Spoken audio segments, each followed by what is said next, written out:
Welcome to Hindus ಕೈ ರುಚಿ. ಇವತ್ತು ನಾನು ಮಾಡ್ತಾ ಇರೋದು ಗೌಡ್ರು ಸ್ಟೈಲ್ ಚಿಕನ್ ಸಾಂಬಾರು. ಇದಕ್ಕೆ ಬೇಕಾಗಿರೋದು ಚಕ್ಕೆ, ಲವಂಗ, ಏಲಕ್ಕಿ, ಸೋಂಪು, ಬೆಳ್ಳುಳ್ಳಿ, ಶುಂಠಿ, ಮೆಣಸು, ಅರಿಶಿನ, ಈರುಳ್ಳಿ ರುಬ್ಬಿಟ್ಕೊಂಡಿರಬೇಕು, ಟೊಮೊಟೊ, ಖಾರದ ಪುಡಿ, ಧನಿಯಾ ಪುಡಿ, ಚಿಕನ್. ಇದನ್ನು ಸಪ್ರೇಟಾಗಿ ರುಬ್ಕೋಬೇಕು. ಅರಿಶಿನ, ಈರುಳ್ಳಿ ರುಬ್ಬಿಟ್ಕೊಂಡಿರ್ತೀವಿ. ಅದೇ ಜಾರಿಗೆ ಶುಂಠಿ, ಬೆಳ್ಳುಳ್ಳಿ, ಮೆಣಸು ಹಾಕ್ಕೊಂಡು ಸ್ವಲ್ಪ ನೀರು ಹಾಕ್ಕೊಂಡು ಅದನ್ನು ಚೆನ್ನಾಗಿ ರುಬ್ಬಿ ಪೇಸ್ಟ್ ಮಾಡ್ಕೋಬೇಕು. ಆದಮೇಲೆ ಅದೇ ಜಾರಿಗೆ ಟೊಮೊಟೊ, ಧನಿಯಾ ಪುಡಿ, ಖಾರದ ಪುಡಿ ಹಾಕ್ಕೊಂಡು ಅದನ್ನು ಪೇಸ್ಟ್ ಮಾಡಿ ಇಟ್ಕೊಳ್ಳಿ. ಮತ್ತು ಕಾಯಿ, ಹುರುಗಡ್ಲೆ, ಗಸಗಸೆ ಹಾಕ್ಕೊಂಡು ಅದನ್ನು ನುಣ್ಣಗೆ ಪೇಸ್ಟ್ ಮಾಡ್ಕೊಳ್ಳಿ. ಕಾಯಿ, ಗಡ್ಡೆ, ಗಸಗಸೆ ಸ್ವಲ್ಪ ಹಾಕ್ಕೋಬೇಕು. ತುಂಬ ಜಾಸ್ತಿ ಹಾಕ್ಕೊಳ್ಳೋಕೆ ಹೋಗಬೇಡಿ. ತುಂಬ ಜಾಸ್ತಿ ಹಾಕಿದ್ರೆ ಸಾರು ತುಂಬ ಗಟ್ಟಿಯಾಗಿಬಿಡುತ್ತೆ. ಸ್ವಲ್ಪ ಆದರೆ ಸಾಕು. ಮತ್ತು ಕುಕ್ಕರ್ ಇಟ್ಕೊಂಡು ಅದಕ್ಕೆ ಎಣ್ಣೆ ಸ್ವಲ್ಪ ಹಾಕ್ಕೋಬೇಕು. ಜಾಸ್ತಿ ಹಾಕ್ಕೊಳ್ಳೋಕೆ ಹೋಗಬಾರ್ದು. ಎಣ್ಣೆ ಒಂದು 2 ಸ್ಪೂನ್ ಆದರೆ ಸಾಕಾಗತ್ತೆ. ಅದು ಮಸಾಲೆ ಇಟ್ಕೊಂಡಿರ್ತೀವಲ್ಲ, ಚಕ್ಕೆ, ಲವಂಗ, ಏಲಕ್ಕಿ ಅದು ಹಾಕ್ಕೋಬೇಕು. ಅದು ಸ್ವಲ್ಪ ಒಂಚೂರು ಕಲರ್ ಇದಾದಮೇಲೆ ನಾವು ಈರುಳ್ಳಿ ಮತ್ತು ಅರಿಶಿನ ರುಬ್ಬಿರ್ತೀವಲ್ಲ ಪೇಸ್ಟು ಅದು ಹಾಕ್ಕೋಬೇಕು. ಅದು ಚೆನ್ನಾಗಿ ಹುರಿಬೇಕು. ಅದು ಚೆನ್ನಾಗಿ ಹುರಿದು ಸ್ವಲ್ಪ ಗಟ್ಟಿ ಹಾಕಬೇಕು. ಅದು ಅಲ್ಲಿವರೆಗೂ ಹುರಿಬೇಕು. ಅದು ಹಸಿ ವಾಸನೆ ಎಲ್ಲ ಹೋಗಬೇಕು. ಅದು ಹೋದ್ರೇ ಅದು ಸಾಂಬಾರು ಚೆನ್ನಾಗಿ ಬರೋದು. ಚೆನ್ನಾಗಿ ಹುರ್ಕೊಳ್ಳಿ. ಹುರಿಬೇಕು. ಹುರಿದ್ಮೇಲೆ ಏನು ಮಾಡಬೇಕು, ಚಿಕನ್ ಹಾಕಬೇಕು. ಇದು ಮೊಟ್ಟೆ ಕೋಳಿ ಅಂತ ಹೇಳ್ತಾರಲ್ಲ ಅದು ಟೇಸ್ಟ್ ತುಂಬ ಚೆನ್ನಾಗಿರುತ್ತೆ. ಇದು ನಾಟಿ ಕೋಳಿ ಥರನೇ ಇರುತ್ತೆ. ಇದು ಸಾಂಬಾರು ಮಾಡಿದ್ರೆ ನಾಟಿ ಕೋಳಿ ಥರ ಇರುತ್ತೆ.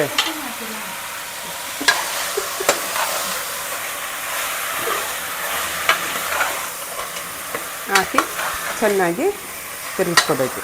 ತಿರುಗಿಸ್ಕೊಂಡು ಅರಿಶಿನ ಮತ್ತು ಈರುಳ್ಳಿಲಿ ಚಿಕನ್ನು ಚೆನ್ನಾಗಿ ಬೇಯಬೇಕಾದ್ರೆ ಏನು ಮಾಡಬೇಕು, ಇದಕ್ಕೆ ಉಪ್ಪು ಇವಾಗ ಸ್ವಲ್ಪ ಹಾಕಬೇಕು.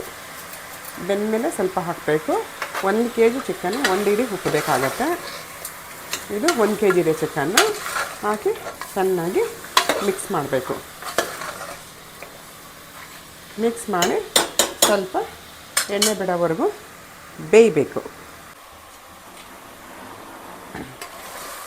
ಚಿಕನ್ ಹಾಕಿ ಎಲ್ಲ ಉಪ್ಪು ಹಾಕಿ ಎಲ್ಲ ಹಾಕಿ ಹೀಗೆ ಮಿಕ್ಸ್ ಮಾಡ್ಕೋಬೇಕು.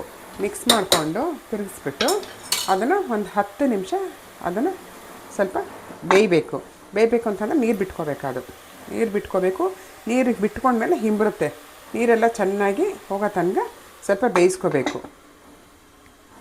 ಈಗ ಓಪನ್ ಮಾಡಿದ್ಮೇಲೆ ಇದು ಚೆನ್ನಾಗಿ ಬೆಂದಿರಬೇಕು. ಇದು ತುಂಬ ದೊಡ್ಡ ಕೋಳಿ ತೊಗೋಬಾರ್ದು. 1.5 kg ಒಳಗಡೆ ಇರಬೇಕು. ಆವಾಗ ಚೆನ್ನಾಗಿರುತ್ತೆ, ಟೇಸ್ಟು ಚೆನ್ನಾಗಿರುತ್ತೆ. ಇಷ್ಟು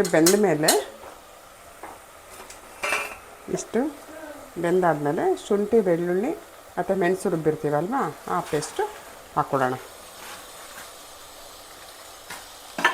ಆ ಪೇಸ್ಟ್ ಹಾಕ್ಕೊಂಡು ಇದರಲ್ಲಿ 5 ನಿಮಿಷ ಬೇಯಬೇಕು.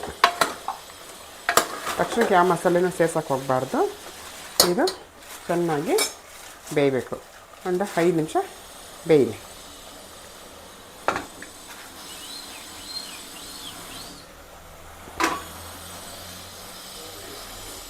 ಶುಂಠಿ, ಬೆಳ್ಳುಳ್ಳಿ, ಮೆಣಸು ಹಾಕಿ ಚೆನ್ನಾಗಿ ಹುರಿಬೇಕು.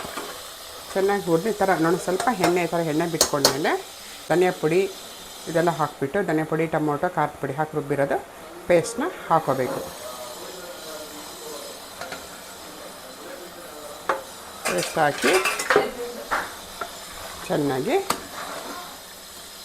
ಇದ್ರ ಜೊತೆಗೆ ಹುರಿಯೋಣ. ಇದೊಂದು 5 ನಿಮಿಷ ಬೇಯಬೇಕು.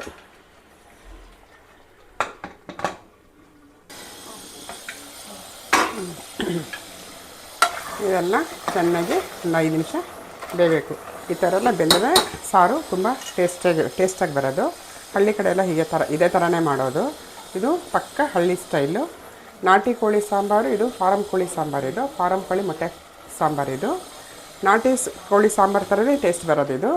ಇದೆಲ್ಲ ಸ್ವಲ್ಪ ಈ ಥರ ಎಣ್ಣೆ ಬಿಟ್ಕೊಂಡ್ಮೇಲೆ ನಾವು ರುಬ್ಬಿರ್ತಲ್ಲ ಕಾಯಿ, ಗಸಗಸೆ, ಹುರುಗಡ್ಲೆ ಇದು ಪೇಸ್ಟು ಹಾಕ್ಕೋಬೇಕು.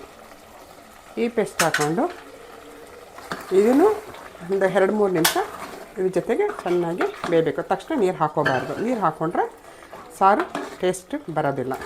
ಅದಕ್ಕೆ ಇದ್ರ ಜೊತೆಗೆ ಚೆನ್ನಾಗಿ ಮೂರೂ ಬೇಯಬೇಕು.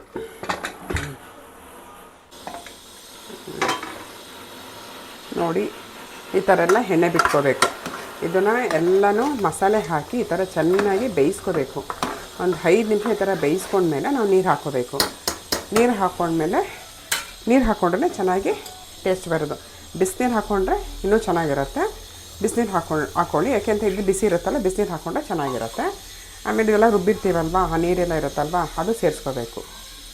ನಮಗೆ ಎಷ್ಟು ಬೇಕೋ, ಎಷ್ಟು ತೆಳು ಬೇಕು, ಎಷ್ಟು ಗಟ್ಟಿ ಬೇಕೋ ನೋಡ್ಕೋಬೇಕು.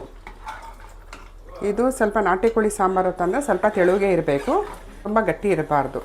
ಆವಾಗ ತುಂಬ ಚೆನ್ನಾಗಿ ಟೇಸ್ಟ್ ಇರುತ್ತೆ.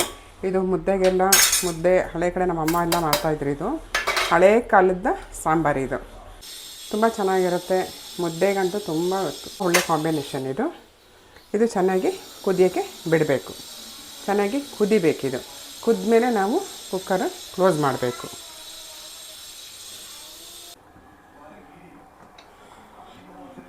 ಈ ಥರ ಚೆನ್ನಾಗಿ ಕುದಿ ಬರಬೇಕು.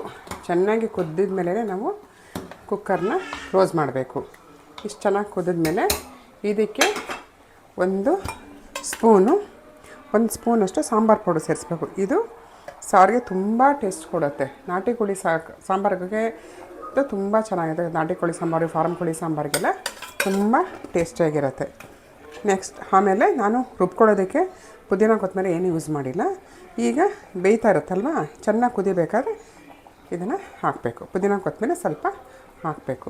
ಹಾಕಿ ಚೆನ್ನಾಗಿ ಒಂದು ಸತಿ ತಿರುಗಿಸಾದ್ಮೇಲೆ ಅದು ಚೆನ್ನಾಗಿ ಕುದಿ ಬಂದಮೇಲೆ 1 ಸ್ಪೂನ್ ತುಪ್ಪ ಹಾಕಬೇಕು. ತುಪ್ಪ ಹಾಕಿದ್ರೆ ಅದು ಟೇಸ್ಟು ತುಂಬ ಚೆನ್ನಾಗಿ ಕೊಡುತ್ತೆ.